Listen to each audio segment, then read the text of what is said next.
অনেকে আছে দেখবেন সবার সাথে খুব মিষ্টি আলাপ, বন্ধু বান্ধবের সাথে ভালো আচরণ, বাজারে গেলে ভালো আচরণ, স্কুলে ভালো আচরণ, ঘরে ঢুকলেই মায়ের গালি দেয়, আছে না নাই? বাপের গালি দেয়, আছে না নাই? ফ্যান্সি ডিলের টাকার জন্য মারে লাথি মেরা ঘর থেকে বের করে দেয়, এরকম ডাকাত আছে না নাই? আল্লাহ বললেন খবরদার, যত ভদ্রতা তুমি জানো, যত নম্রতা জানো, যত কার্টিসি তুমি জানো, সব কার্টিসি তুমি তোমার মা বাবার জন্য খরচ করবা। তোমার যত ক্ষমতা আছে, সম্পদ আছে, মা বাবার জন্য বিলিয়ে দাও।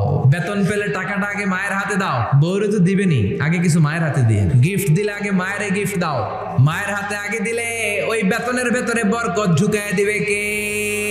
আল্লাহ বললেন খবরদার, আমি আল্লাহর দুইটা ফয়সালা, প্রথম ফয়সালা ইবাদত হবে একজনের, তিনি কে? আর ইহসান করবা মা বাবার সাথে। আমরা বললাম ইহসান কি? আল্লাহ বললেন মা বাবা যখন বার্ধক্যে পৌঁছে, খবরদার তাদের কোনো কাজে নাক ছিটকাবা না, বৃদ্ধাশ্রমে দিবা না, তাদের খেদমত করবা, তোমার জীবনটারে উজালা করে দিবে কে?